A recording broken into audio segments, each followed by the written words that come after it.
Hello, everyone. It's a beautiful day today. It's Memorial Day weekend, and today is actually Memorial Day. So just want to start off by saying thank you to all of the men and women who sacrificed their lives and have passed fighting for our country. And a heartfelt prayers to their family and friends who remember them this day and every day.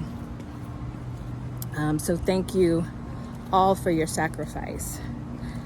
And as we're wrapping up this month, May is Mental Health Awareness Month, but I challenge everyone to not just think of it as 1 month that we need to be aware of our mental health and others' mental health, but every day, each and absolutely every day, every week, every month, mental health is so important.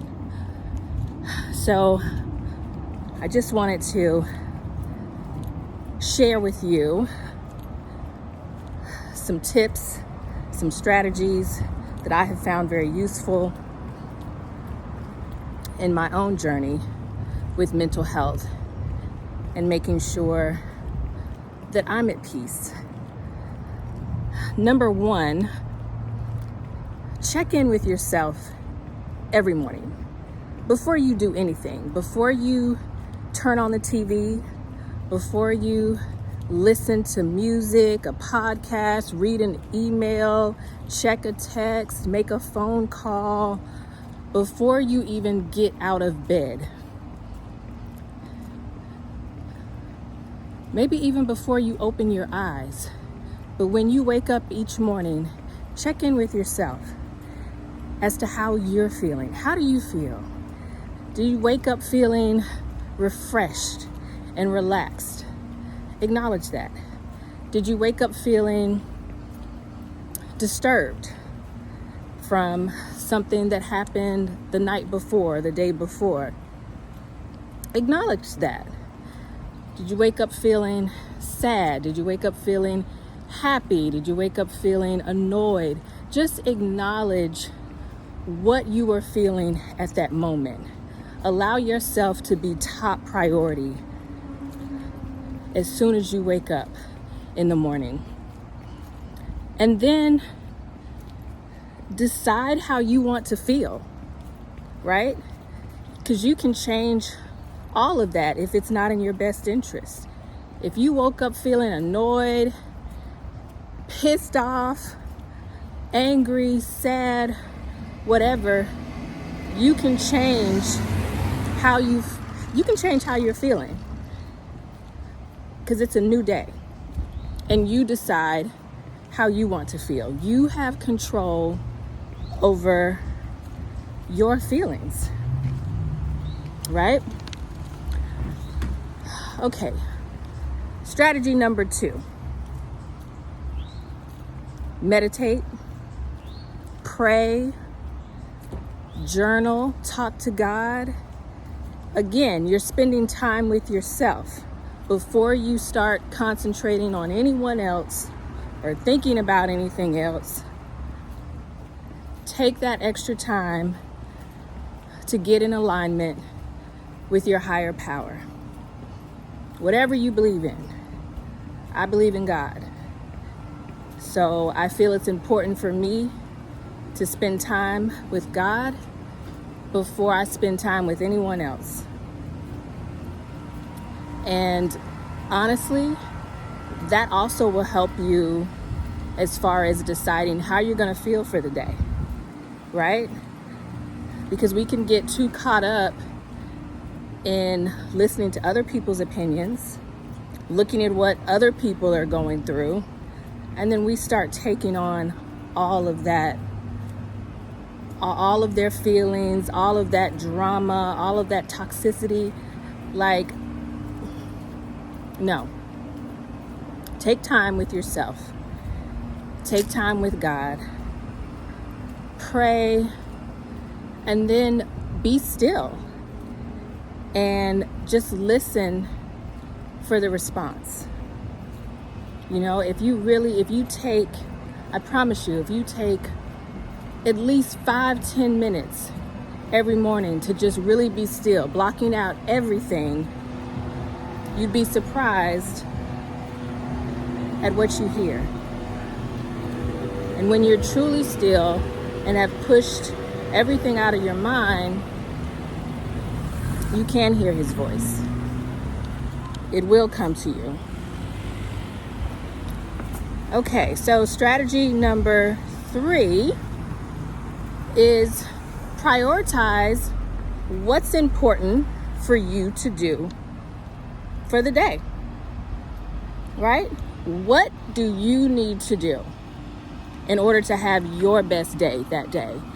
And here's a kicker.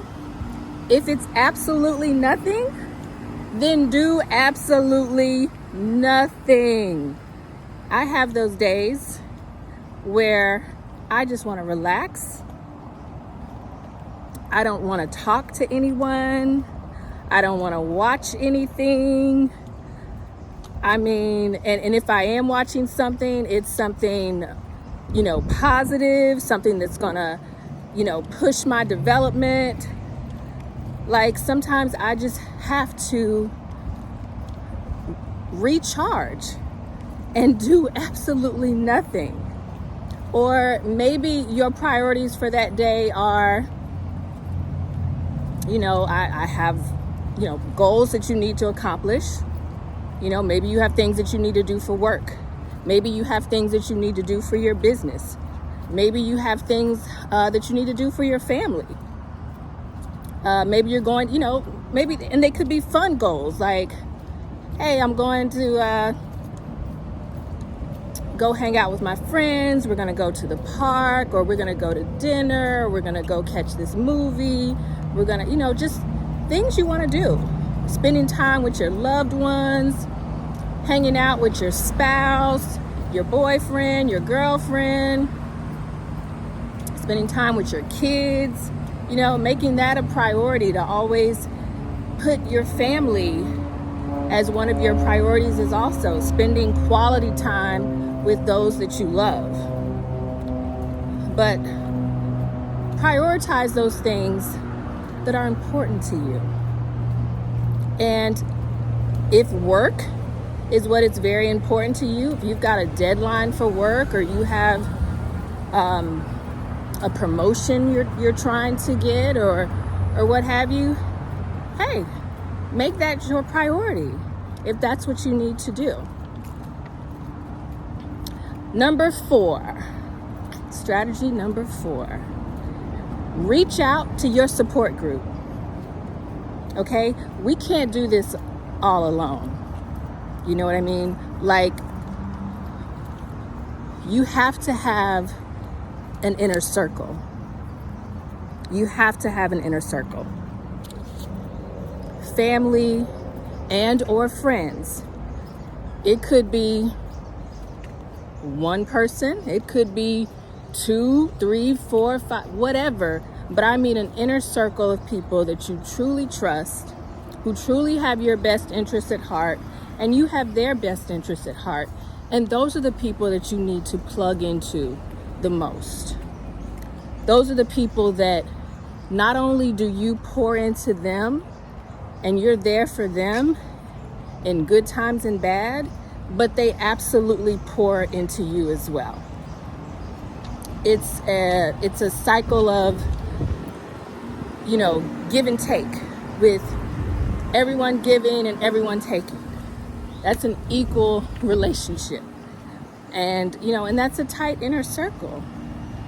So make sure you're checking in and checking on those people who are important to you, reaching out to your family, because that's what truly makes us feel, connected to this world. We got to have that tight inner circle of people that we know really, really love us. Not just because they say they love us, but they show it in their actions. one of my favorite proverbs is iron sharpens iron.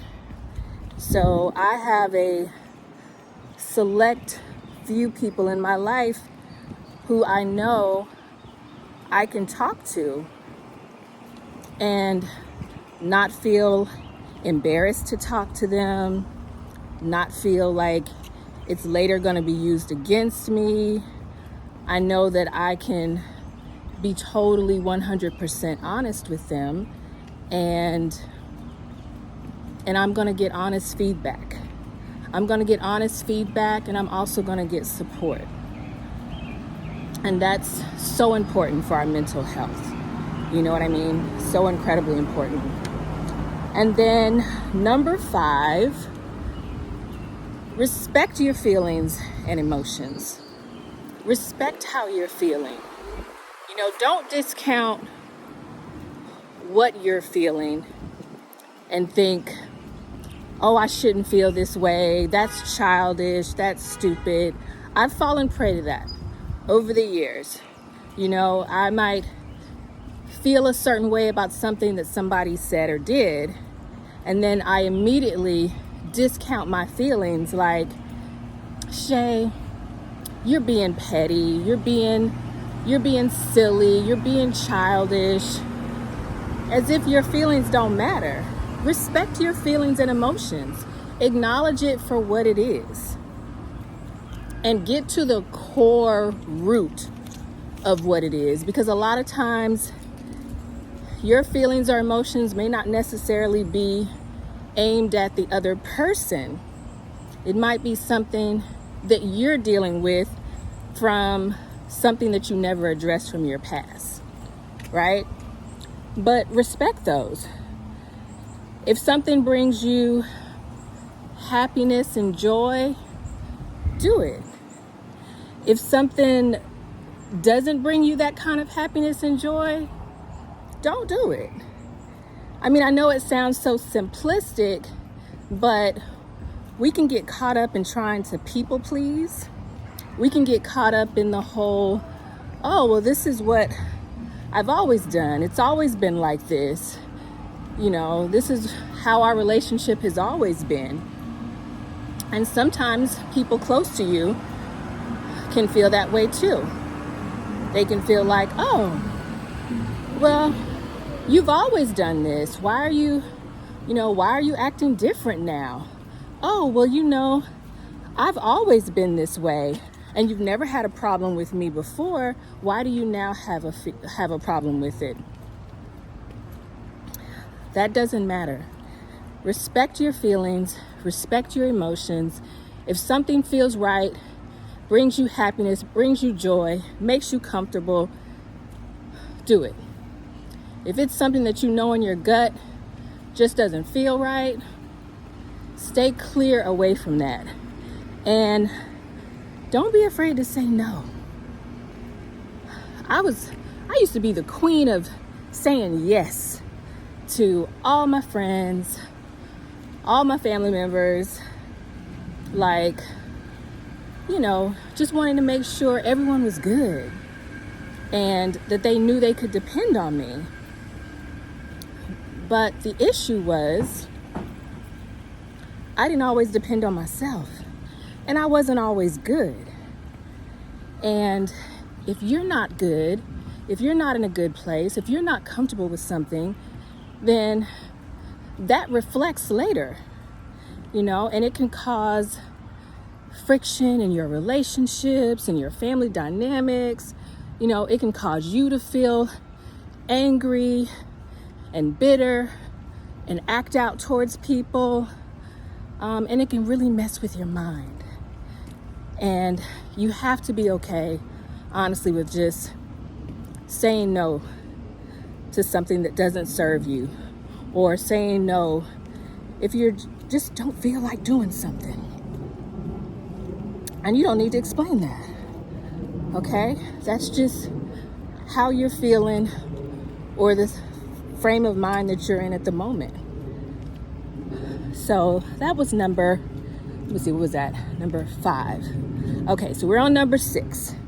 Strategy number 6. Unplug from social media and the news. Absolutely. For our mental health, let me tell you something. People are on social media only displaying their best lives. Their best lives. If everybody went on social media and just put out there everything that they're going through, what their life is really like behind closed doors, trust me, no one would want to trade lives with anybody. Everyone would be like, you know what? My problems ain't that bad. My life is okay compared to this. Or, oh wow, I wouldn't be dealing with that. You know? So social media is a great tool for connecting and, reaching a wide audience and getting in touch with family and friends and, really getting to know people or really getting to know about events. Like, it's great for that sort of thing, for information. But it's not the sort of thing that we need to look at in order to be like, oh, this is what I want my life to be. You make your life what you want. Not based on what somebody else is living, but based on what you define success as. Some people define success as, having millions of dollars, having $1 million home, luxury cars, trips to foreign countries, and that's their idea of success. Some other people might find success as, hey, I'm married, we have a family, we're happy, we're able to eat and, do things together as a family, and that's success for them. Some people might find success as having the, career of their dreams. Hey, I was able to get my degree, I was able to get, my doctorate, I was able to do this, I was able to do that, I reached the pinnacle in my profession, and that's their idea of success. Everyone's idea of success is going to be different, and that's okay. So that's why it's so important to not get caught up in what somebody else's goals and dreams are. You've got to figure out what works for you. So unplugging from social media sometimes is an absolute must. And the news, don't even let me get started on the news. The news can be so sensationalist that, is that a word? Sensationalistic? But it's sensationalism at its finest is what I'm going to say. And, it can be depressing. You can start to think that everything is going on wrong in the world, in your city, in your country. You're hearing all this bad news. It's very rare that they have a positive news message on. And when they do, it's such a short little clip. So you've really got to limit your time with that as well. That's very important for your mental health. People who spend so much time in front of the news rather than, I feel like, finding more things out for themselves, their outlook on life in general, to me, is just very dooming. Have you ever had a conversation with someone who all they want to talk about is what they saw on the news? I mean, I don't care what political party you're affiliated with. If all you're talking about is what your news station is talking about, it's like, what is your life like, honey? Like, sir, madam, what is going on that this is all you want to talk about, or this is all you have to talk about? And your mind is now wired to just believe what you're hearing on the news. And that's just not reality. The news is people's opinions. Just like you have an opinion, they have opinions too. I mean, it would be great to think that all news gave the facts and just the facts, but we know that's not always the case. So unplug from social media, limit the time that you're actually watching the news. Please, please. And number 7, and to me, one of the most important strategies for being aware of your mental health each and every day is be grateful. Just be grateful every day. Every day that we wake up is a new day to do life all over again. We are all here for a reason. We all have a purpose. God has blessed us with this life, and there's a reason we are here. He did not send us here to be miserable. He did not create us to suffer, to be unhappy, to be depressed. Depression is not of God, okay? That is not of God. That's not what we are here for. So be thankful for waking up each morning. Be thankful for the journey that you've taken. It hasn't always been easy. I know. You've gone through things, you lost people, you've dealt with some tragedies, some sorrows, and you're like, why me? Why me? But you're here. You're still here. You survived. Some of us out there have survived some of the worst things, and we're still here. You know what I mean? So every day we have a chance to make this life what we want. And I truly believe that it is up to us to make this life absolutely what we want. So here's a bonus strategy for you. I didn't include this in the number 7 or in my 7 strategies, but this is absolutely important. Bonus strategy to making sure your mental health is where it needs to be every day, every week, every month. Get moving. Exercise. Do some cardio. Whatever you need to do to get that heart rate up. Endorphins get released into your bloodstream, and endorphins can help relieve pain. They can reduce stress, and they can give you feelings of absolute euphoria. All right? So I'm gonna finish this walk. I'm gonna speed up the pace to really get my heart rate going today. And I wanna thank all of you for tuning in to your girl, Shay Hope, the Hope Strategist. Have a lovely, lovely day. Love yourself. Blessings and abundance, everyone.